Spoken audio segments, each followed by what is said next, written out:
Sairam. You're listening to Sai SOUL 100, a weekly podcast series with soul, or stories of unconditional love, shared by devotees of Bhagavan Sri Satya Sai Baba in celebration of his 100th birthday. We invite you to listen in on these motivational stories of his constant loving presence in devotees' lives, offered at his lotus feet by the Sri Satya Sai International Organization USA, Mid-Atlantic region. Welcome to Sai SOUL 100. Sairam, dear listeners, welcome to Sai SOUL 100. Our guest today is Sister Gita Sawhney, who's joining from New York City. She'll be sharing a story of how Swami came into her life. Sairam, Gita, thank you for joining us. Sairam, Prabhat, thank you for having me. Welcome. Please share your story. All right, so my story starts, quite much later in life, right? Unlike my father, who became a devotee at earlier in his life, I did not share the same sentiments as my family. I was very independent. I questioned everything, and I just went on to live my life. And then when I was around 29, um, I had a very rough time, right? I had just been through a breakup. I was supposed to marry someone, or I thought I was going to marry this person, but it didn't happen. And I just gave up on life. I cried every day for months on. And as I was sleeping, I started having dreams of Swami. He didn't say anything, but then I just started having dreams of Swami. And I thought it was odd, but I was like, okay, I never mentioned it to anybody, just kept it to myself. And then I started to hear voices. And this is when I thought I was having a mental breakdown. And it was Swami. He came in my dream and he was like, come to me. And after that, I also in daytime started hearing voices saying come to me, come to me. I definitely felt like I was having some type of psychotic break. And I finally told my father that this was happening, and he was just like, what? Right? Like this means something. That means that you need to go see Swami. And I was like, no, I don't think that's what it means. And then I kind of ignored him again. He was like, you're not good. It might not stop happening if you don't do anything about it. And I was like, well, let's see. So I once again ignored my father, and I just went about my day. Um, and I started having more and more dreams. The voices became much more prevalent. Like it would be during, the daytime and the nighttime, and then it was just constant. Maybe he's right about this. Maybe I should do something about this. Um, and so I said, okay, right, I don't know if I can, I was working at this place called Black Rock, and we just come out of the 2008, pretty serious depression, right? Where they had laid off, Lehman Brothers had crashed, and, you know, Bear Stearns was now basically obliterated, and um both of them were just gone, disappeared, right? And so they had laid off everyone on my team. What And was your profession at that time? I was a associate, and was in finance at the time. So, and it was just a very stressful job, right? And especially in 2008, my entire team of 20 were laid off and only three people were left. And basically, I spent all of my time at work, right? So I was going through this whole breakup thing. And so to, you know, escape from my feelings, I was just like spending in my entire time at work. And everyone else was also spending their entire time at work because everyone was just afraid that they were going to lose their jobs. And so, I was in this space, and so then this is 2000. There's still only 3 or 4 people on my team. We're basically doing 4 or 5 people's work. And I was like, I don't think I can get time off. It's just not possible. And I put in a, request for unpaid time off, right? I wanted to take like 2 months, 2, 3 months at least. So I put in the request, and guess what happened? I got the unpaid time off, and they were like, "Yeah, absolutely, if you need to take the time off, you go ahead." And I was like so shocked. I was like, okay, all right. So then the next day, like I bought my ticket, and I was like, all right. And by the time all this was going on, right, like I was having a lot of dreams, right? This was 2010, that was December, and then it was Jan and February, right? Like, and I think one of the most prevalent dreams was like, come to me, I'm not going to be here for long, right? And so that's really what pushed me to like actually um see him. So in that dream, when Swami was saying, "Come to me, I'm not going to be here for long," was it a conversation, or was it a voice that you were hearing? Were you seeing Swami? Right? Like I would never engage in the voices, or I never like actually talk. Um, it was just his voice. It was just his voice. And like I was having so many dreams. Like, I used to live in New Jersey at the time, and he would be at my doorstep. Like he would be at my doorstep, and he would just stand there, and I would just be like, what's going on, right? Like, I like refuse to open my eyes. And like a lot of the time, I was just like, you're having a psychotic break. Like I really thought I was going crazy for like a little bit, but you know what? If I'm having a psychotic break, let's just follow through and see what happens, right? Like, and that's one of the reasons I was just like, okay, you just said he's not going to be here for long, so let's check out this person and see what he has to say, right? Like, um, and so, everything just like fell into place, like some magically, everything fell into place. And I arrived at like 5 a.m., in Puttaparthi, taking the flight to, Bangalore, getting on like this tiny car and getting there somehow, right? And my father a long time ago, Baba had given him an apartment inside the ashram, and so that's where I stayed. And my father was also there with me. And the other thing I said to him, like, I'm not going to come there and do nothing, right? Like, put me in some kind of volunteer thing, or I'm more of like a doer and a giver, and I always wanted to do stuff, right? Like, I'm not going to sit there and just chant.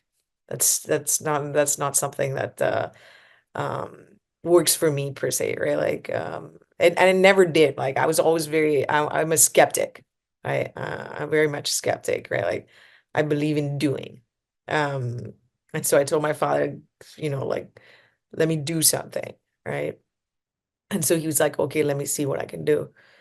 And because I'm in a space where I'm American citizen, right? Like, so it was very weird. Like the only place you can truly work, right, is the cafe. But what happened is like there was some space in the Himachal Sevadal. And my dad had talked to the lady, and she was like, why doesn't your daughter just come into the Himachal Sevadal? No problem, right? We'll take her in as that, right? Which was like also magical in itself because that never happens. By some magic, right? I ended up as a Sevadal. Okay. So now it's the next day. And we have Sevadals have to get up at like 3:30 a.m. Okay. And I'm just like, oh my God, 3:30 a.m. What did I just sign up for? Right. Anyway, so I landed up there, like there are like thousands of ladies, right, in this space. And I'm just like standing there being like, okay, whatever the energies want me to go, I'll go, right? Like it doesn't matter where. Right? Like that's what I'm here for, right? Like I'm here to serve. I'm here. I'm like 30. So, there's not a lot of like, there's either very young girls or like there's like 40 plus like women, right? Like there's not like a lot of people in my age range. And so what happened is, so they're starting to choose who work at like Baba's home, right? Like outside his home, who clean, who serve water to, the devotees, and who just clean near his house, right? Like, and those are supposed to be like, um, it's very auspicious and very lucky people. I was not expecting that at all, right? Like, because like I'm older, they usually choose pretty young people because it's pretty, intense work. You're kind of constantly cleaning around that space. You're bringing like heavy buckets of water, so they usually want younger people to do all that stuff. Um, and so the lady who was picking, she's a head Sevadal. She was like, you, and then a, a bunch of other people, like out of thousands, right? Like she picked like 8 people.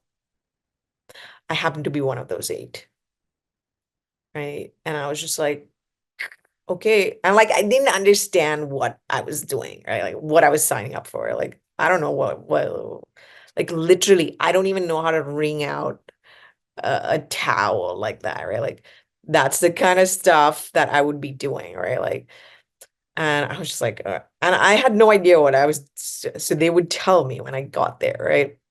And like, cleaning the floor constantly, right? They're really super clean. They try to keep everything very, very clean. Um, what was happening is I landed up there, right after everyone was sorted. Me and the 8 young ladies were like going there. We were told exactly what to do, putting the towel in the water, wringing it out, cleaning the floors, right? Like, and funnily enough, I actually did previously saw myself doing that in a dream, right? Like, and like I was like, that's weird. Like, don't we have Swiffer for that? Right? Like, why am I mopping the floor like that? Right? That's odd, right? Like maybe it's this anticipation of going to India and, you know, being in that space. But I had already like a lot of it was very weird. Like it was like almost like everything that I was doing was like deja vu. Right? Like I had been in this space before. It was almost like I had been there. Done it before.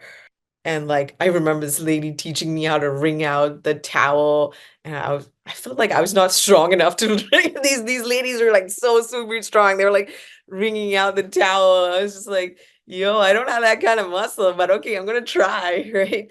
And being and cleaning with them and like serving. Oh, this was fun, right? Like serving water, right? And like trying to figure out how to balance. It was so hot, right? Like the soles of my feet burned. Like, but all these other ladies, right? They didn't feel a thing because the soles of their feet, it was already like full of calluses and stuff. And so they didn't really feel anything, right?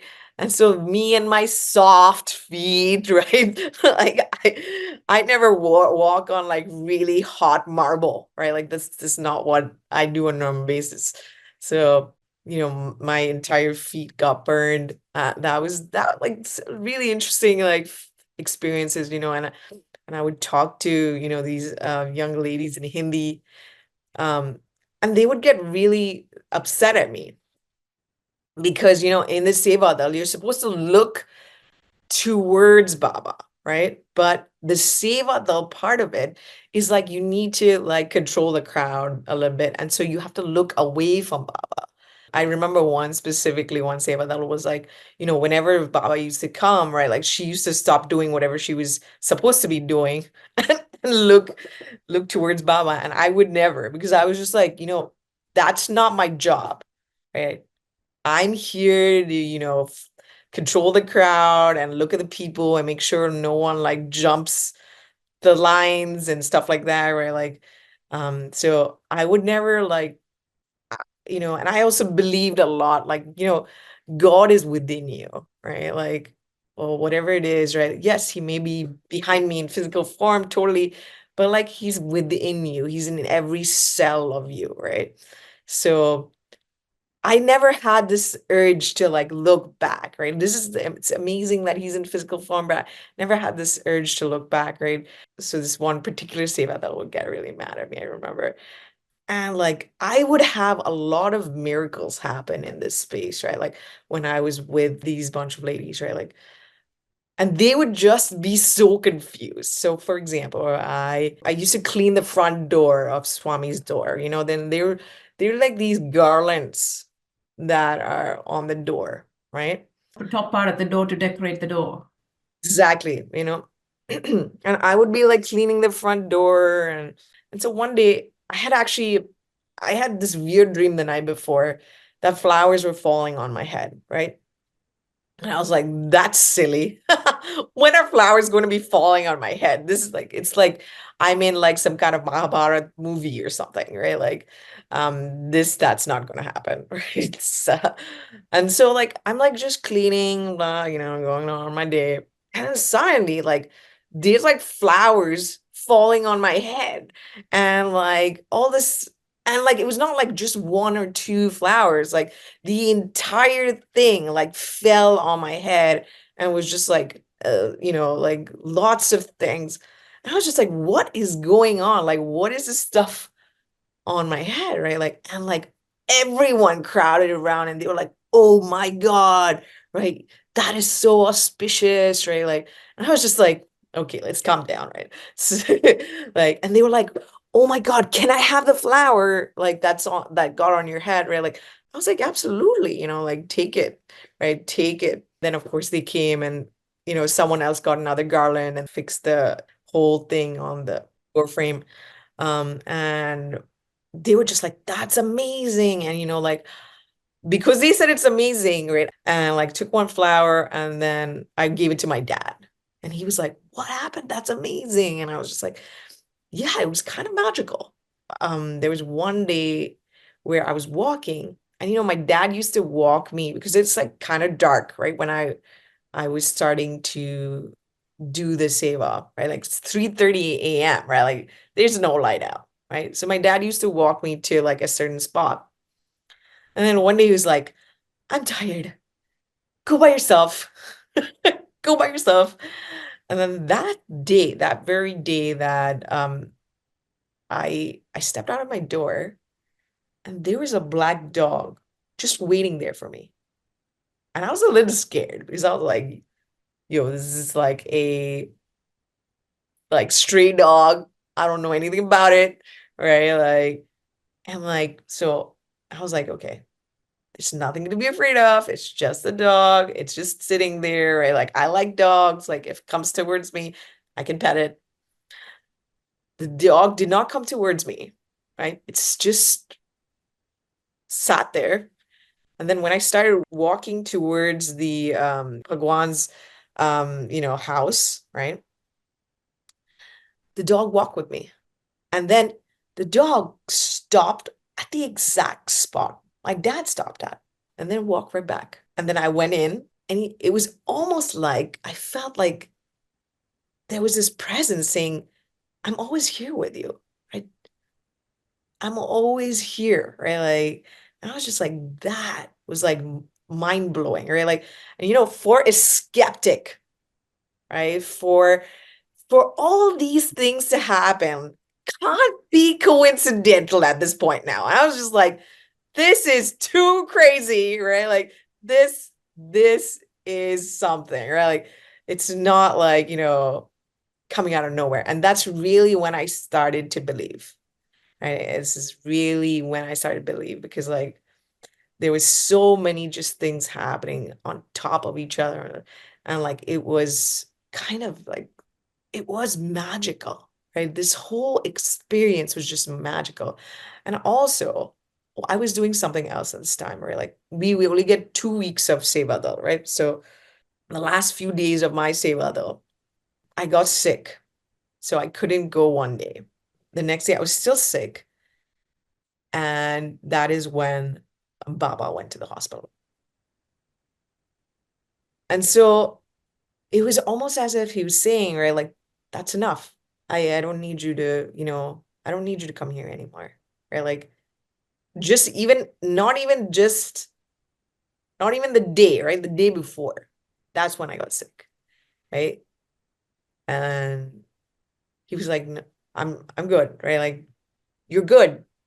You're good." Right? Like, and he got sick and I didn't see him after that, right? Like I didn't see him after that. And also remember, he was not coming out every day during that time as well, right? Maybe like out of the 2 weeks that I was there, he came out like six times, which is a lot for him actually. Um, and so it was just very interesting, right? Like even when he told me that he was not going to be here for long, right? Like he was like, all right, time to get sick because like I'm going to the hospital later, right? Like, so I don't want you, it's almost like he said, I don't want you to see that. I don't want you to be there when that's happening, right? And there were a lot of other people who saw it and it was almost like, I'm here with you. I don't want you to be in that space, right? When I go into freelance. And after that, right, I spend my time reading a lot of books, right? Like reading a lot of Sai books, reading a lot, journaling a lot, like really building on my self-awareness. Because I literally before that, I probably didn't have much self-awareness. Um, Starting to really be mindful, um, and really starting to heal. Um, It was truly, and I was in Puttaparthi for 3 months. And I stayed there until he passed. And I was there a little bit after as well. Um, and so it was the most amazing experience I've ever experienced in my life. And that is what changed me. After that experience, I realized that I wasn't, because I did so much work, like internal work, like building self-awareness, that I was not happy with who I was. I did not want to do something that did not serve the people. So, first of all, I stayed at BlackRock for like another 6 months, a year, and then I quit and I took a year off and I traveled the world. I went to Africa, I went to all over Europe, I went to Japan, Korea, right? Like I think one of my favorite places was probably South Africa and also Japan, right? Like in South Africa, I saw people who were so happy, right? But they lived in extreme poverty. Right? They were always smiling, they were always kind, they were always generous. And to me, that just boggles my mind. I was like, wow, that's how I want to be. That is truly how I want to be, right? Like, and like nothing, like the kindness and the generosity, I've never seen that anywhere else, right? Like, it was just truly, truly amazing to me. And what I loved about Japan is like they were also this very kind people, right? They were always very helpful. They were so honest. Like I remember my friend lost her passport and she went to like say, "Hey, I lost my passport." And they were like, "Here's your passport." Someone actually handed it in, right? Being like, "This person lost their passport. Here it is." And they were like, "Here's it." And I just thought that was so amazing. Right? That was so amazing. I've never seen that anywhere, right? Never anywhere. Not in New York City, not in India, right? Like I'm just not seeing that anywhere, right? Like they were just so honest. And it just was also mind-boggling to me. I want to live my life like that, right? I want to do that. I want to be like that, right? Like, and I really started to move in that space. I really started to move into like the space of serving, into the space of kindness, into the space of honesty, right? Because like the corporate environment, that was not, that was not like, there was none of that there. Sorry to say, there was none of that there, right? It's just, it's not, right? Because it's based on greed, how to make more money, right? And that's okay, right? I understand we need to make money, but like, that's not where I want it to be in this moment in time, right? Like, I wanted to serve. I understand we need to live, right? So we need money to live, right? But I wanted to serve, right? And I needed to figure out how I could serve and also live, right? And then so I started doing a lot of soul searching, right? Like I went and worked for a ton of nonprofits and I realized, oh my God, they work just like profit companies. And I was like, maybe not, right? Like maybe I don't want to do that. And then like I worked in a number of places. I wasn't making enough money, so I went back to like for profit for a little bit. And then one day I decided I wanted to be a mental health counselor. And I don't know, exactly when it happened, but I was very good at listening. And I was always very good at I was always really good at problem solving. I did it throughout my career in the corporate world. I was just really good at problem solving. And I also learned a lot of mental health skills while at the ashram, right? While I was in Puttaparthi, I learned a lot of mental health skills. The self-awareness and the mindfulness are key to changing our lives. If you sit and observe your thoughts non-judgmentally, you can change your life. And so that is when I was like, I was able to heal myself. So maybe I can help others heal, right? And I was able to heal myself not only from the trauma of the breakup, right? I was able to heal myself from a lot of other trauma as well throughout my life, right? A lot of other trauma. And so I decided, hey, I'm going to apply to one school, and if it's meant to be, I'll get into school, and so be it. And guess what happened? And it was a difficult school too. I thought I was not going to get in.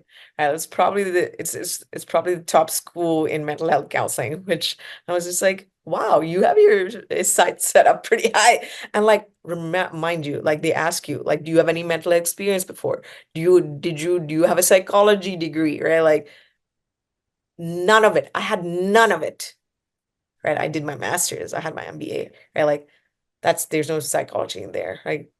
Like, so they ask you that and they're like, why do you want to, do this? Right. And then, I wrote my essay about how I want to help people and stuff like that because of what I've seen in the corporate world. And they let me in. I got into NYU's mental health counseling program for applied psychology, the master's program. And I told my parents, I didn't tell them before because their reaction would maybe not be that great. So my dad was like, "Oh, that's great," and my mom was like, "Oh, do you want to starve?" And I was like, "We'll see if I starve or not." Um, and so I did not quit my job, right? I worked and went to school full time because I didn't want to burden my parents, right? Um, we have this feeling that, you don't want to burden parents. They're there to support you though, so don't forget that too. And then this was 2019. I got in fall 2019. Um, And then it was taking a toll on me a little because, I was working full time and trying to hide it too, right? Like I didn't want my work to know that I was pursuing a master's degree, a full-time master's degree in psychology. So it was getting to be a little bit tough. And I was like, trying to figure out how to do this in 2 years. The pandemic hit. And we all worked from home. And because we worked from home, I was able to take class at any time. And so I was able to do that without feeling a lot of pressure. And I was able to kind of smooth sail in that space. And then I graduated in May of 2021. And what was interesting was that the company that I worked for, they're the ones who built Hudson Yards in New York City. Okay. And so basically they were losing a lot of money. And so they had to start doing layoffs. And what happened is I got laid off in February of 2021. Okay. And they gave me a severance package for 5 months. So basically covered the time that, till me. And by the time I got a job, as a clinician, right, it covered me exactly till that time. Once again, it was magical because I was just like, what? Right? Like it was as if someone was just the energies, someone just taking care of me constantly at every turn. It's like you don't have to worry about money. Right? My mom was like terrified that I would starve to death, right? Like I would not make any money, right, in this new profession, right? But at the exact same time, right, the money stopped coming in, I got another job. I mean, it did not pay as much as I used to pay, right? But I got another job, right? And it was just magical. It's like, I will take care of you. Don't worry about it. I got you. So it was just, everything just was like moved in such a smooth sailing pace for me, right? And so something I always say to myself, the energies are always working in my favor. So instead of looking at the negative, you will look at the positive. Right? Look at that. Look at that space. And so it trains your brain to look at the positive. And they're like, oh, that makes sense. Right? For me, I look at it as magical, but I can also explain it scientifically, right? And that's what I do constantly throughout my day, right? I got a job in this clinic. I was like literally bombarded by all types of mental health issues. I learned so much during my time there. And then after some time, it was too much. So I joined another, and remember, we have to get 3,000 hours to be fully licensed. So I was on a limited permit, right? And I had to get 3,000 hours to get fully licensed. So I was going through that process, and it takes about 2 years. I did it in a year and a half because that's how many clients I was getting, right? And at the point, like I switched to another place because I wanted to learn more, because that other place was not really in that space of, there were so many clients, they didn't have that kind of space to like really train you. So I went to another space where they really trained me really well. And then I was like, you know what? I now want to do my own thing. I was actually pushed in the space of doing my own thing, right? The energies, God was like, nope, that's it. I've got you trained. You have learned a lot, and that's it.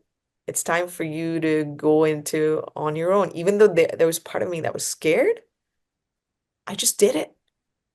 I was like, no, you need to move in the space. This is where you want to go. And now I have my own private practice, and it is thriving, right? Like in the beginning, it was slow, right? Like I was like, oh, I'm going to find clients, but it just happened. Like everything just was just magical. I cannot even imagine the timing at which you opened up your private practice. At this time, after COVID and everybody coming out of it, this mental health is more prevalent, even before too, but more so now. And it's in mainstream in the fact that everybody needs to recognize it and really address it. And the timing is, in terms of Swami and the way he's guiding you, is impeccable.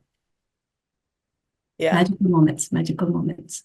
Very, very, and like out of all the things that I chose to do, why was it that? Why was it that? He was like, you will be needed later. No, it starts with the fact that Swami at the beginning, you had your troubles when you were 29 years old and all of those, you pushed in a corner and to a point of you think you were having a mental breakdown, right? And Swami to come to you constantly saying, come to me, come to me. Right? He did not take no for an answer because he's already decided this is the destination that you need to go to and I need to guide you through it. But you didn't know that, right? You don't know that. And you don't know where he's taking us for the future either.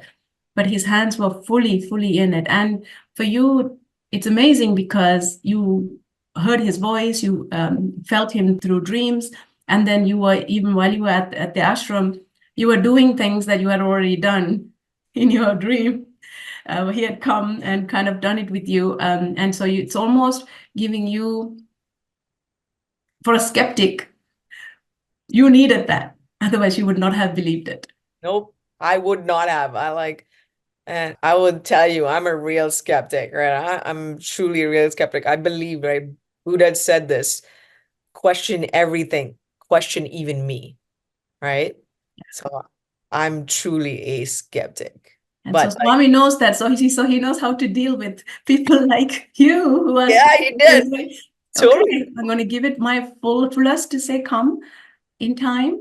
And you were there and he gave you just enough for you to stand strong on your own feet.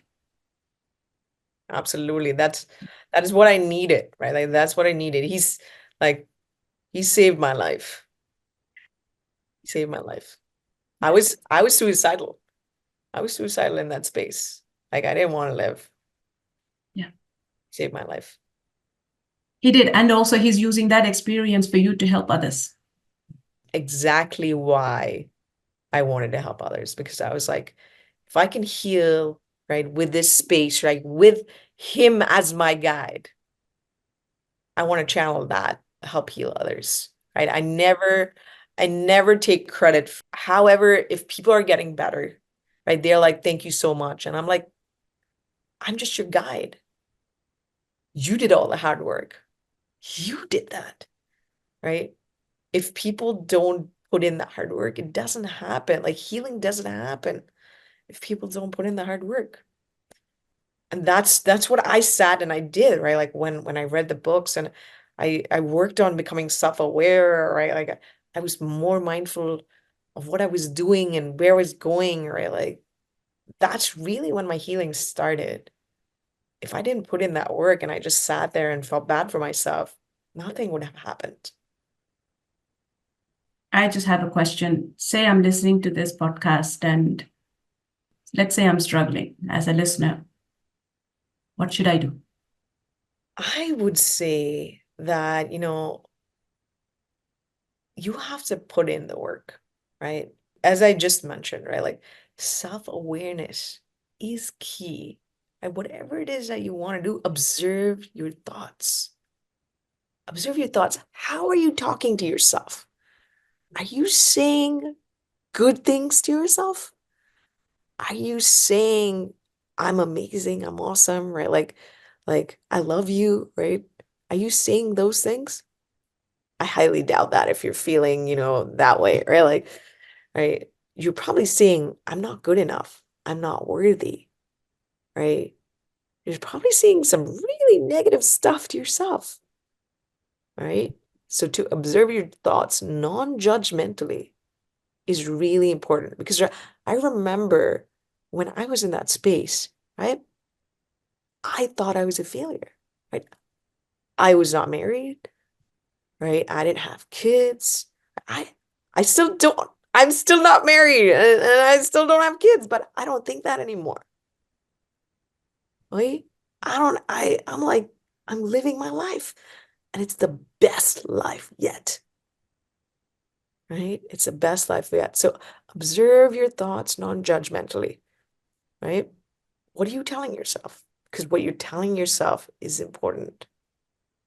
Just observe and be in that space. Work on self-awareness, work on mindfulness, right? Don't judge yourself. If you're having, and I see this in quotes, bad thoughts, right? Like in quotes, observe it. Don't be judgmental. Just observe.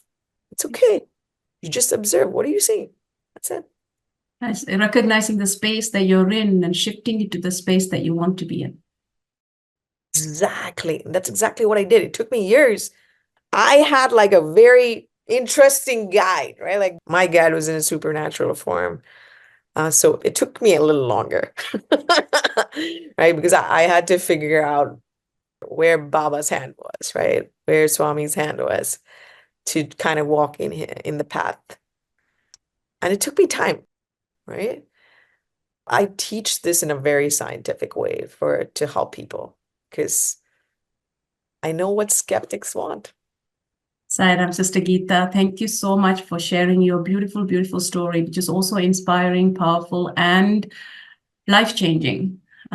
So thank you for being at Sai Soul 100. Thank you for having me. Sairam, dear listeners, thank you for listening to Sai Soul 100 with Sister Gita Sawhney. I'm Prabha Swaminathan. Until next time, Jai Sairam.